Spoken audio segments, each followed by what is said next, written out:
Despite all the bad news surrounding the new Mutant Epic Quest, a lot of players are still really excited and curious about Madeline Pryor, the new Jean Grey, potentially. So I have some good news for you today, and we're going to be ranking her up.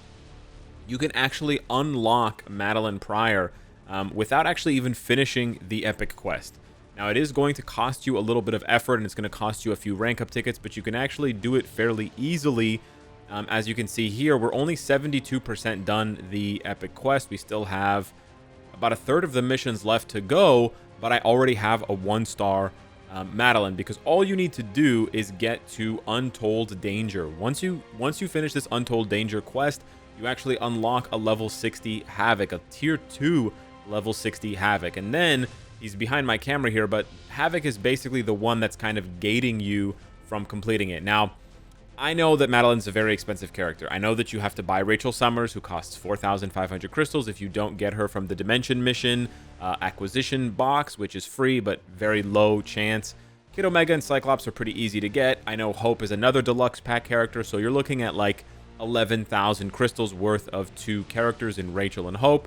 And then I do know that Exodus is a striker for these missions, so although you don't have to spend money or crystals, more crystals, you do have to, restart the mission over and over again to get 5 Exodus bios, and then you do have to use rank up tickets. But if you do that, then you can unlock Madeline at 1 star, and that is basically the only way to unlock Madeline at 1 star, in addition to, I should mention, having to build up Cable.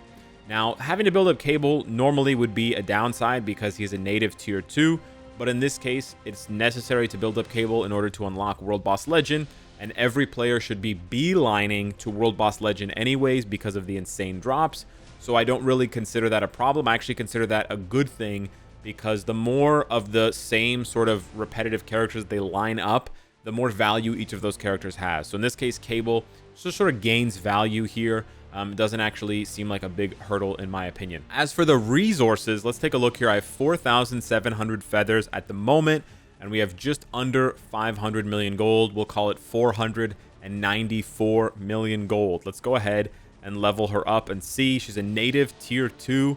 Haven't worked on one of these in a while here, but you're going to have to level her up to 40, and then you're going to have to rank her up here. 1.5 million gold. There we go. 300 feathers. You get that little walk there. You also get the walk whenever you introduce her onto the team. So for those of you who don't know what that looks like, it's certainly something. I can understand why some of you guys are interested, okay? We're going to rank her up again. So you just actually rank her up twice. So there you goes, 800 feathers to get her to 3 stars. That's not bad at all. Okay. And now we're going to have to level her up again. So you're going to need some more bios. Might want to save your Psylocke bios if you don't have that many. Let me rank her up again. So that is, I think, 1,500 feathers thus far. The new feather cap is 9,000. So you'll have enough with 6,000. We've done the math on that already. But, if you go all the way to 9,000, then you have more than enough for sure. Level 60 there gives us the first achievement. Very nice. Jean Grey's clone.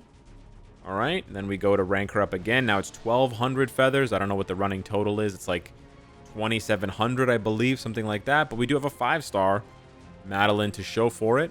And then, yeah, you can actually go all the way. Oh, that's a lot of bios. Wow. Let's use Spider-Man here. 1,400 bios is a lot.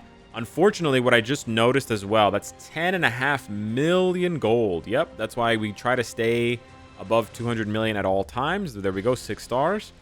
I actually just noticed that you can't use Emkron crystals or Phoenix feathers for the level up for her. You know how for the other native tier 2s and stuff, or maybe it's just the native tier 3s, you can use black antimatter to level them up. Whoa, 3,000 bios. You cannot do that for Madeline. That's crazy. Lack of affection.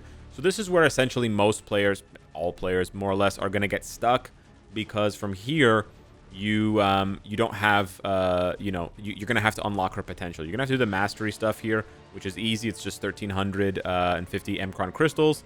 It is another 10 million gold, but it's well worth it for that big stat bump. Actually, it seems like a really pathetic stat bump, but it does give you the max leadership here, which is important for PvP. So then you go to the gears. Okay, let me look at the skills real quick here to give you guys the breakdown. You do want to level up this first skill, because it's going to give you that max attack buff, that 50% attack buff. Wings of Vengeance, I believe. Yeah, you also want to level this up because of the Frenzy buff and the heal. They usually try to make you level up all of the skills so you burn more gold. This one, the barrier goes up, the accumulation goes up. You definitely want to level this one up. This is her counter skill. You definitely want to level this one up. The heal goes up, the immunity chance goes up.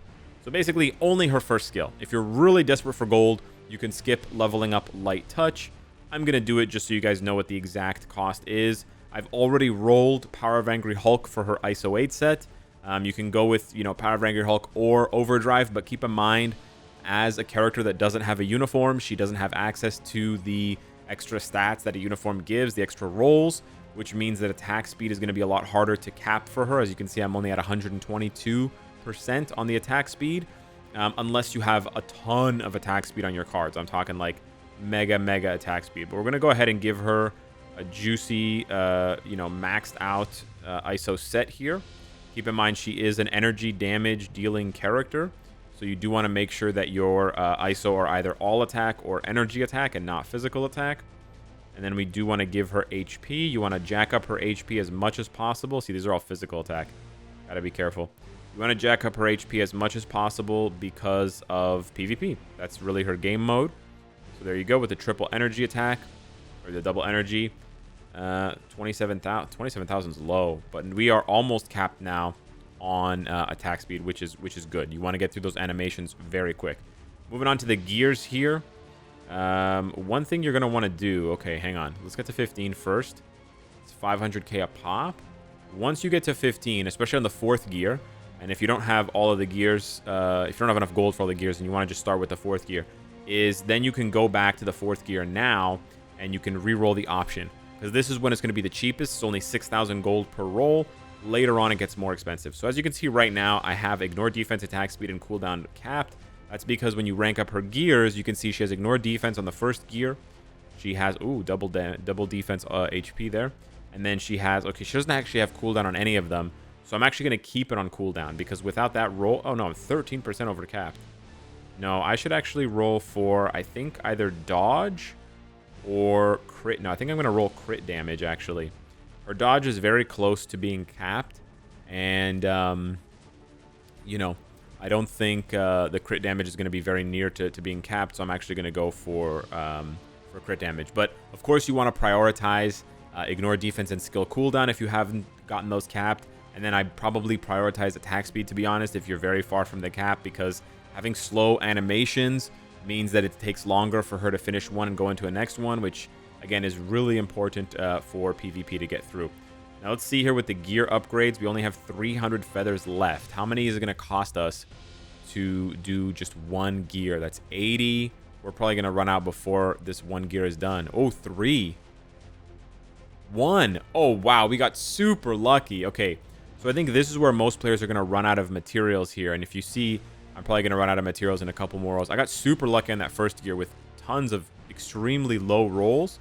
We're still getting crazy low rolls. That was my first double-digit roll, I believe. Crystal Enhance? That's crazy. We're not doing that.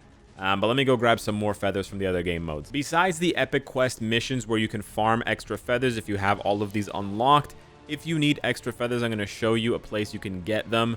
Obviously, you can get them from like Jean Grey World Boss Legend and things like that. And if you have some in your inventory or like your inbox, like waiting to be collected, sure. But a very easy way that a lot of people forget that you can get feathers. Obviously, you can also get them from that one dispatch sector. If you roll on through and you get a crit, maybe. Okay, no, we only got 5. All right, that's not going to work. But you can also get them from Timeline Battle. A lot of people forget about this, but if you go to the token shop, you can go ahead and get feathers here.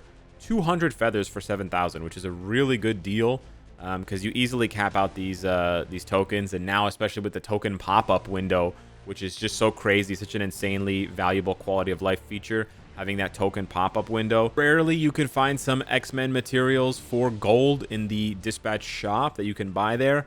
I wouldn't really recommend it because it's so hit and miss, and it actually took me every single refresh, my 10 refreshes, to find one that didn't cost crystals. There are even more ways to get feathers, and keep in mind you can also get feathers from Shadowland if you haven't finished your 35 stage clears.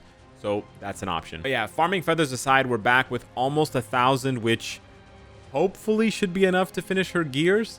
We'll see here if we get some really brutal rolls. It might not be what we had hoped for, but let's go ahead and see, because then you really want to, as soon as you get your Madeline and you can build her up, you want to get the gears finished as soon as possible, because then you can start searching for her first potential. And remember, as a native tier 2 character, she's going to gain less of the potential each day. So when you don't get 100%, right, the percentage that you get for other characters, it's like 25%. It's going to be halved for Madeline. So she's going to get as low as 12% per day, which means it can take you like 7 or 8 days. I think it's 8 days if you get the lowest roll every single time. So yeah, now we're on the search for first potential here.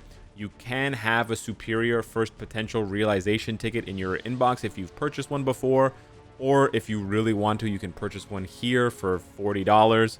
I highly discourage you from doing so, not only because I think the update doesn't deserve your money, but also because it's just kind of not worth it. But if you're really desperate to rush your Madeline to tier 3, then yeah, that would be the way to go. Otherwise, you just go ahead and take her into World Boss and see how the dice rolls. If you don't have World Boss Legend unlocked yet, you can bring her into World Boss Ultimate and try to unlock her first potential if you bring her in as a fighter, not as a striker. But ideally, you would bring her into World Boss Legend as a striker. The big reason why I recommend bringing her into World Boss Legend as a striker rather than World Boss Ultimate, even if you only have like Null Stage 1 unlocked, is because you're still going to get those World Boss Legend rewards. So I highly recommend doing World Boss Legend as often as you can, even if it's not your World Boss of the day, if you can't refresh World Boss or reroll World Boss of the day, just because of the rewards.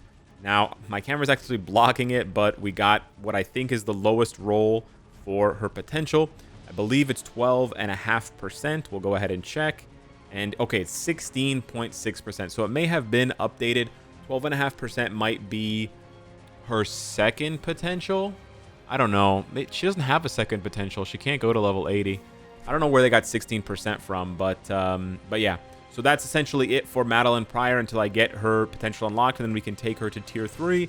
It's going to cost you 10 blast books, but you also need 10 blast books for Havoc. So start saving them up if you don't already have them, and if you don't and you need them, well, you got to open up the wallet, unfortunately. Hit me up in the comments down below. Let me know what you think of the epic quest, what you think of Mommy Madeline, and smash the like button, and I'll see you in the next one. Take care.